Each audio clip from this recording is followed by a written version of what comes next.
Hi, good morning, everybody. Can everybody see me, hear me? I don't see any of you. None of you are on camera. So if somebody could just unmute and tell me that you see me. I see you, James. Thank you. So how's everybody doing today? Clearly, it's our first day back on a Monday after a holiday. No one is feeling so inclined as to join me on webcam, and that's okay. But there we go. I was able to guilt trip Shannon into joining us on camera. Thanks, Shannon. So we will go ahead and get started. Not a lot to cover, but we will go over some of the stipulations for the capacity for prevention funding. What that looks like, what the application process looks like. It's very simple. If you've ever received funding from my portion of the Prevention Action Alliance programming, the community-based services side, we're pretty laid back. We just want to hear how you're going to use the funds, the good work you're going to do, and how we might be able to help. So not an overly complicated process. So we'll go ahead and get started. We are recording this, and this will be posted online. So just be aware that before Shannon, before you start talking bad about people, we will post this online. So I of course joke, if you don't know Shannon, she would never talk bad about anyone. First of all, we want to thank the Ohio Department of Mental Health and Addiction Services for providing the funding for this opportunity. And we do have up to 5 capacity for prevention stipends available, each one for up to $3,000. So you decide how much you would like to apply for. That's one of the first questions that we're going to ask you once you sit down to complete the application. So please be prepared to tell us. Sometimes we get applications in and people don't tell us how much money they want. And that's a pretty integral part of applying for funding. So a little bit of a timeline. You see, we made the announcement last week. Today, right now, we're having the informational webinar. We have a questions period that runs until Monday, February 27th at 5 p.m. That means that after that, you can't ask us any questions about the application, what is or isn't permitted, or any of those things. So all of your questions have to be taken care of before then, have to be asked before then. We will have them online if you've gone to the site with the RFP where the information is posted. We will post all of our questions and answers there. That way there's no perception of an unfair advantage, someone having more information than another potential applicant. So all questions will be publicly posted on that site. And all questions will be posted 48 business hours after, within 48 business hours after they've been asked. Friday, March 24th. So you see, you have a little bit of time to apply. Applications and attachments are due. The following week, we'll get notices of award out, which leaves you about 90 days to do the actual work. We know that $3,000 isn't a lot of funding. We know that our reporting for this is not overly complicated, just like the application. So just a couple weeks to get reports in before the end of the fiscal year has never been a problem with folks, and we have done this project for a few years. But pretty quick turnaround time for some reports, but also $3,000, just a little influx of funding to support some of your prevention activities. So things that need to be submitted. We need a SurveyMonkey application, which we'll take a look at, and we'll actually take a look at all parts of this. The signed assurances. The assurances are just a document. If you've ever received funding from us before, you've probably signed the exact document that we're going to ask you for, just acknowledging that what you can and can't use the funds for, acceptable expenses, those types of things, acknowledging that with whatever work you do complete with the funding, you'll acknowledge the role of Prevention Action Alliance and the Ohio Department of Mental Health and Addiction Services in providing the funds for you. So some very basic stuff. but always happy to answer any questions about those. Inevitably, one question we get every single time we ask someone to sign assurances is they say, hey, we can't sign these. Our fiscal people say we can't sign these for blank reason, and they are not alterable. So the assurances that come out are the assurances that have to be signed and returned as they are published. We also need either a copy of your W-9 or other 501c3 documentation, something proving that if you are not a nonprofit, your fiscal agent is a nonprofit. If you apply for funds as an independent consultant or a contractor with just a W-9 using your social security number, it will be considered taxable income. So we strongly suggest you use a fiscal agent. So the application questions, again, these are pretty brief. Briefly describe your organization, right? We want to know who we're giving money to, who you are, what you do, what community you serve, what populations inside that community you serve. Just tell us about yourself. And that's one of the things that I like about this funding opportunity is that somehow every year it hits a new market of people, right? We have our normal prevention folks that we interact with regularly, but somehow every year a new demographic finds out about capacity for prevention. So we've had schools apply, we've had all kinds of groups, a very diverse organization of groups apply in the past. So sometimes we know who you are, sometimes we don't. So we want to know. Tell us about yourself. And what types of prevention activities are you currently engaged in? And what are your priorities? Whatever you're applying for doesn't have to be in line with your priorities. This would be a great chance to explore something new, right? Something that maybe is just kind of on the fringe of your scope, or something that I, for years, have had a prevention wish list, things that may be just outside of your current deliverables. But if you could get a little funding, you could expand your deliverables, expand your scope, and who you're reaching in your community. So if it's not something that you're engaged in regularly, please don't feel like you can't apply. We also want to know, what will this project address and why is it important in your community? So a little bit of a problem of practice there. Please include information about the population that you'll serve and any relevant data that you'll have. So you don't have to have a lot, and you can even apply for funding to do a readiness survey. Right before you go in and do the work, we would rather know that the money will be used kind of to show that you need the work, or you need the interventions in your community, rather than just blindly throwing some interventions in your community. So maybe a community readiness survey or something like that would be what you use the funding for, and that's also a totally acceptable expense. How will these funds, and again, these are the application questions, how will these funds be used to build capacity for prevention in your community? Provide information about how these funds will grow relationships with community partners, make prevention services more accessible, or raise awareness around prevention in your community. So again, tell us, I shouldn't say, pardon me. Question 3, what will this project address? And why is it important? Question 4, tell us specifically how the funds will be used. So question 3 is that very high level picture. Question 4 is, tell us how you're actually going to spend the money. Right, so question 3 is kind of a problem of practice. Question 4 is maybe more about strategies. And discuss question number 5, discuss any foreseeable barriers your organization may face with this project and how we can help. And this isn't one of those interview questions where we expect an answer. Right, tell us your best quality, tell us your worst quality. It's not one of those kinds of questions.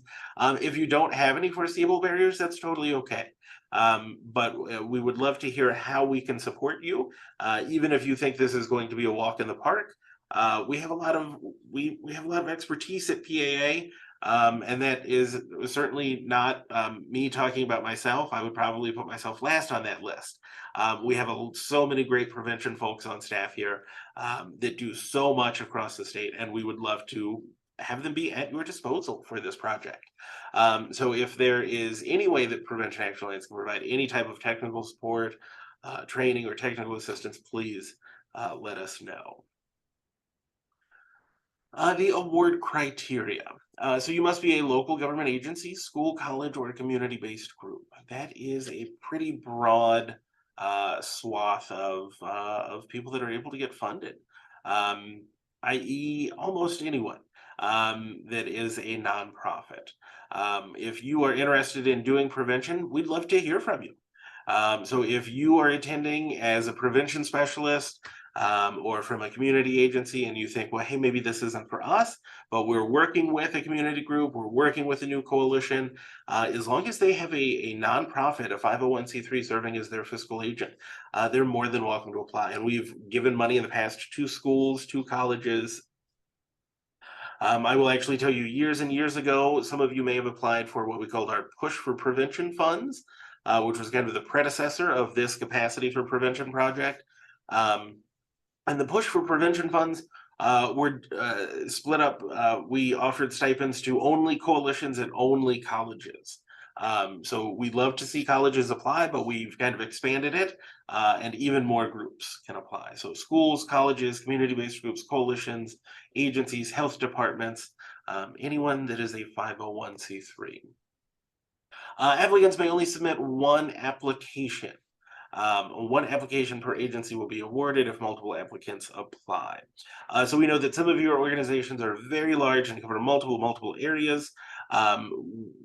That's great. In that instance, you may apply. I will use Ohio Guidestone as an example, Talbert House as an example, Mary Haven as an example. We have a lot of agencies in Ohio that serve a large geographic area. So we understand that, Mary Haven may apply from multiple parts of the state or multiple parts of the central Ohio region that they serve. Only one award will be applied or granted to Mary Haven if they get selected, and just using them as an example. So there may be some coordination that you want to consider across larger agencies, but just know that we will only award one award or only grant one award per agency. And final reporting, I apologize. This is obviously a recycled PowerPoint. Got busted on that one. June 3rd, 2021 is not the correct date. I'm going to scroll back here and see June 2nd, 2023 is the correct date. I will change that in the slides that we publish on our website, but we will publish these and get the correct date on there. Permissions, right? We know $3,000 isn't a lot of money, but also we don't want to pay for someone to host a $3,000 pizza party. So we do put some permissions in place. No more than 10% may be spent on food or beverage. No more than 15% may be used for transportation or mileage without prior written approval. No more than 50% may be used on equipment or subscriptions. Right, so this is not the capacity for a new copier. This is capacity for prevention. So please, you can't just go out and buy all the wish list equipment for your prevention team. And funds may not be used to purchase materials from Prevention Action Alliance. I appreciate that someone might want to spend some money on things like Parents Who Host, or Prescription Drugs and You, or whatever other products or types of products or registrations that we sell here at PAA. You cannot get money from us only to turn around and give it back to us. There are no ethics CEs involved in this webinar, but that would not be very ethical of us. So please do not plan or do not apply to spend any of the funds you might receive back at Prevention Action Alliance. And of course, because this is an opportunity through the Ohio Department of Mental Health and Addiction Services, you must be an Ohio-based organization serving an Ohio-based community with these funds, to receive these funds. Scope of work, promoting prevention within your community, so growing existing strategies, enhancing partnerships with other community sectors. I will tell you, Northwest Ohio is a great example of this. Their behavior-based addiction network of Northwest Ohio, they received some funding from Prevention Action Alliance, and they truly are just working to enhance partnerships between neighboring Adamus boards. Assessment activities related to environmental scanning, right? So any sort of environmental prevention strategy, density mapping, storefront retail window scanning or projects, environmental scanning projects, any type of environmental prevention. Prevention planning, right? So sometimes we know that capacity building is just planning. And building capacity for virtual prevention through the use of technology. We still like to include that. We know that in I hate to say post-COVID world, because I know it's not, we're not technically in a post-COVID world, in a world where we are in a COVID endemic, or the COVID situation is endemic. We still know that there's a large need to transition to some prevention, some virtual prevention. So any way that we can assist with that is certainly a good use of funds. Pretty simple rubric. We ask, first of all, if the proposal meets the scope of the RFP. If it does, it will be scored. If it does not, the proposal cannot be scored. So we will not send those back to you and tell you that you are outside of the scope. So it is on you to confirm that the scope of your project is in line with your RFP. If you have any questions, that's one of those questions that you can ask. Would this type of project meet the scope? As long as we're inside the question period, feel free to ask those types of questions. Just know that whatever question you do ask will be, albeit anonymously, will be posted online as a question and answer. The application, the applicant organization contact information. So we want to know what agency you are representing and some basic contact information. That's worth 5 points. And yes, we do have to make those worth points because sometimes people don't answer those questions correctly. So don't assume that everyone is going to get those 5 points. Your narrative prompts, which we've gone over, but we'll look at again.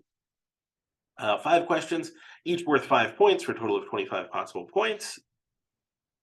Your budget and budget narrative, 5 possible points. What we will ask for in that form, and we'll take a look at the form, but we want to know categorically how you'll be spending. We also want to know a little bit of a narrative, right? If you're going to spend $300 on pizza, which is the 10% allowable on food, great. Give us a line or two about your $300 pizza party. We don't need all the details, but we would like some narrative there about your expenses. Assurances and other documentation. So your other documentation would be your nonprofit declaration, so either a W-9 or an IRS letter of determination. The W-9 is certainly the easiest of those to get, though, and if you have any questions, please send them in during the question period. So those are worth some points as well. We've got my contact information, and we're going to kind of wrap up the PowerPoint portion here, and now we're going to actually look at the documents, the application documents. So bear with me just a moment while I change my screen share. So everything about this project can be found online at preventionactionalliance.org. We'll actually start at the homepage, and I'll show you how to navigate. So this is our homepage. If you go to Learn, the very first option is Funding Opportunities. You can learn about our funding opportunities.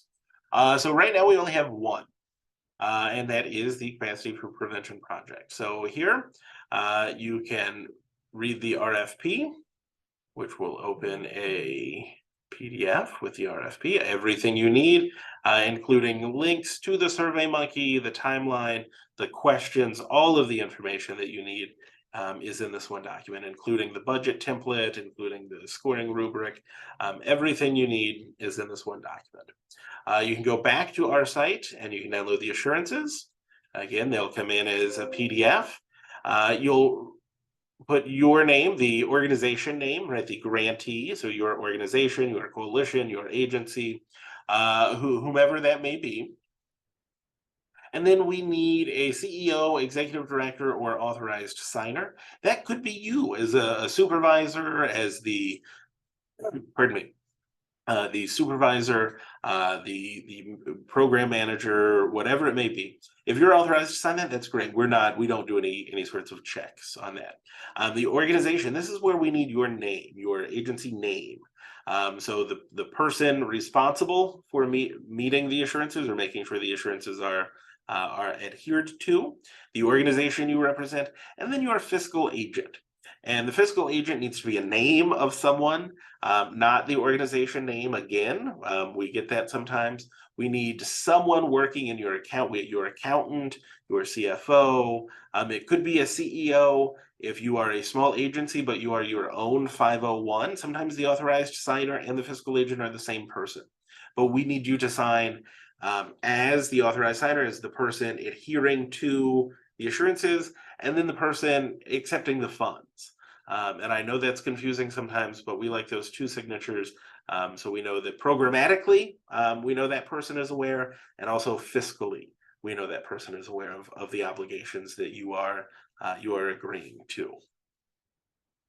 More often than not, and I know it's confusing for the people from small agencies where that is the same person, but more often than not with larger agencies, those are two very different people, and we like to make sure that everyone is aware of the kind of the adherences that need to be made with the funds. And then if you come back to our site, we have the budget template and place for you to write your budget narrative. When you click this, it's actually going to open a Word document. So you can edit it, and I'm going to change my share here, my screen share, over to the Word document so we can take a look at that. And again, we've got the deadlines in this one. We've got the SurveyMonkey links in this document as well. We have all of the, pardon me, again, all of the prompts. So the narrative prompts can be answered in the SurveyMonkey directly. We want the budget template here and the budget narrative. Okay, again, because we inevitably, if we only put this information in one place, someone will ask and say, hey, we don't see it on the budget, we don't see it on the assurances. So we put all the information in all of the places. But again, here, even on the budget template, it's going to tell you that you need to upload the budget, you need to upload your W-9 or 501 documentation, you need to upload assurances. We've got the scoring rubric again. So every document has all the information, right? This document has the SurveyMonkey link. This document has all the questions you'll need to answer. So does the RFP document. So does the SurveyMonkey. All of the information is everywhere. Inevitably, someone will email and say, hey, we can't find blank.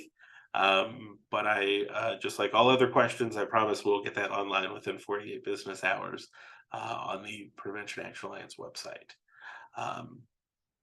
So we think we've done, based on past funding opportunities, we think we've done well in getting everything in all places, but please email if you have any questions.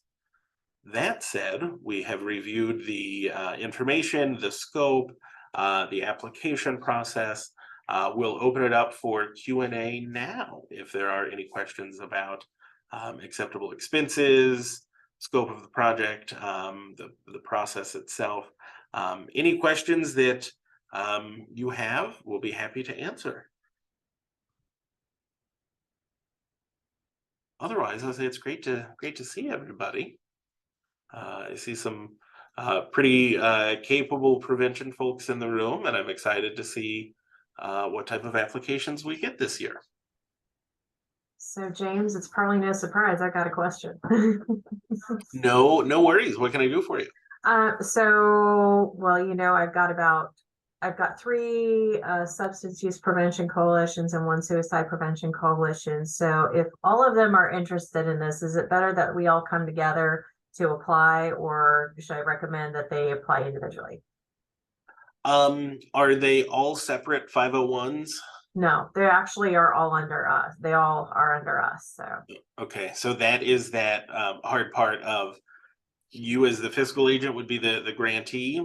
So only one could be chosen. okay.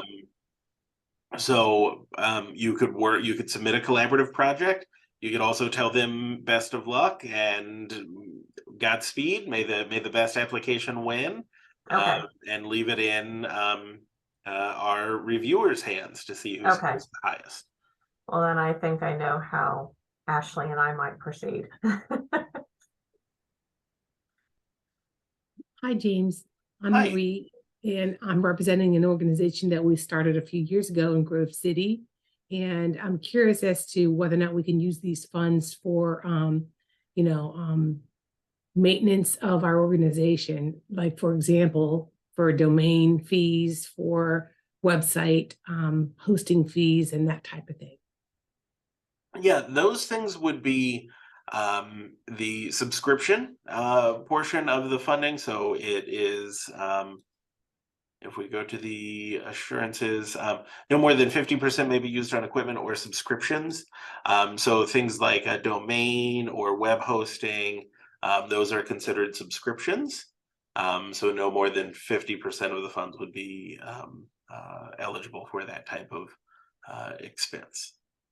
Okay, and then could you also write or post your contact information again? That slipped by really fast and I didn't quite have a chance to write it down. Yeah. So I'm going to share my email address, but I'm also going to share there is a, so bear with me here. I've only got 9 tabs open right now.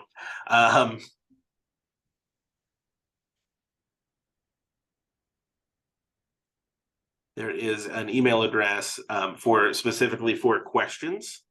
And I want to make sure I get it correct. It's requests@preventionactionalliance.org. So there's my email directly, and then there's the requests@preventionactionalliance.org. And it will say in the RFP, please email questions to the requests address. So if you need me for something, you can email me directly. If it's a question about funding, please email requests. That is so that everyone in our office has access to the requests address. If an official question about the funding comes in, I may not be able to get to it and get a response posted online in 48 hours. And so we just like everything to go to the requests address. But there are both contacts. And then where did you say that this presentation would be posted on the Prevention Action Alliance website? Yeah, so it will be posted under the funding opportunity. So if you just go to preventionactionalliance.org, go to learn, the very first option is learn about funding opportunities. Right now, we only have the capacity for prevention open, so it's the only one on there. But all questions and a copy of this webinar and slides will be posted on there. Okay, and did you say that there's only 5 awards that are given out? Yes, we have 15,000 total dollars available for this project. 5 awards at up to $3,000 each. Now, if 2 requests come in and they're both $1,500, we could potentially have a 6th award, but most people ask for $3,000. Okay, thank you. All